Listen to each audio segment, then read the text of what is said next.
You know, we're all taught that to get ahead, you've got to be aggressive, right? Look out for number one, climb that ladder. But what if that's all wrong?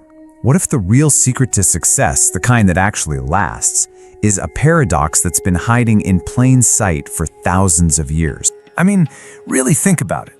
That constant hustle, that drive to always come out on top. We call it ambition, but is it really working for us? Does that me-first approach lead to success that feels good, that actually endures?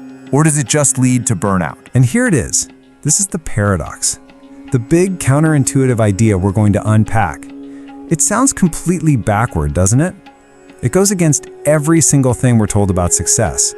But just stick with me here, because getting this, well, it could change how you see pretty much everything. To really get this paradox, we need to go way back to where the idea came from.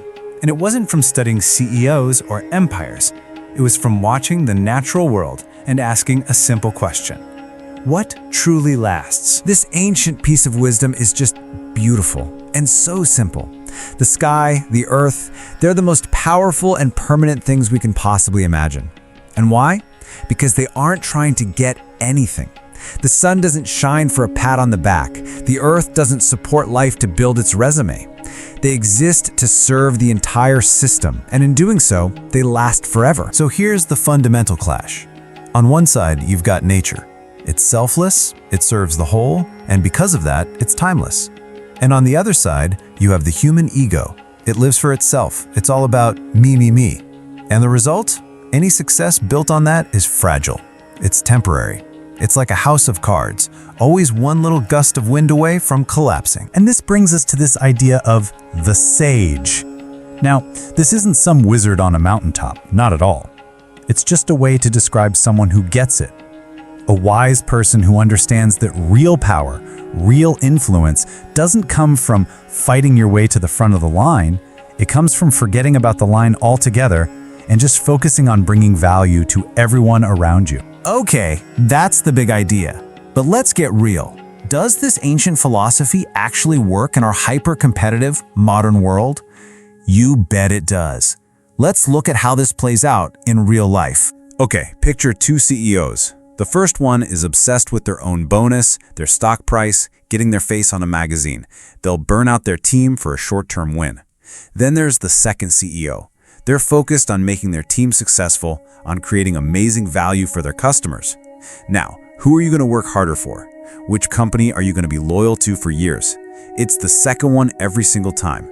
By putting the team and the mission first, their own success becomes a natural byproduct. Or think about an activist, someone pouring their heart into a cause that's way bigger than they are, saving a forest, fighting for justice, whatever it is.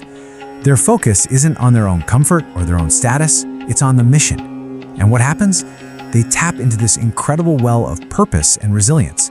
It doesn't drain them, it actually fuels them. By focusing outside themselves, they find their own life has more meaning, not less. Let's bring this right into our daily lives.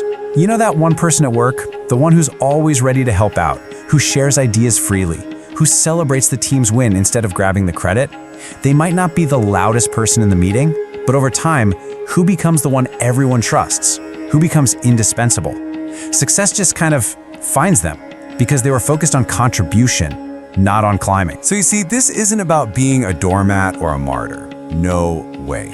It's actually a brilliant strategy for a more successful and honestly, a more fulfilling life. So let's talk about how to actually make this paradox work for you. And this is so key, especially today. All that hustle culture stuff, it's really just obsessive self-focus, and it is exhausting. It's a one-way ticket to burnout. Chasing that next promotion just for the sake of it is like running on a hamster wheel.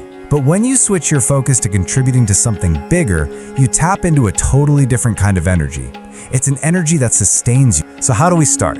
First, you just flip the question in your head. Instead of what's in it for me, start asking, how can I help? How can I contribute? That simple shift helps you serve a real purpose, not just feed your ego.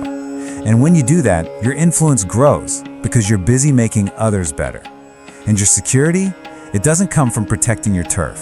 It comes from being genuinely valuable to the people around you. All right, this all comes down to one final thought, one last image to really let this idea sink in. I just love this metaphor. A mountain stream. It doesn't try to force its way down the mountain. It just flows. It finds its path. And by doing that, it gives life to everything it touches. The soil, the trees, the animals. Its power and its value come from the simple fact that it isn't trying to be powerful or valuable. It's just giving. So I'll leave you with this question to carry with you. In your job, in your relationships, in your life, what would actually happen if you stopped pushing so hard?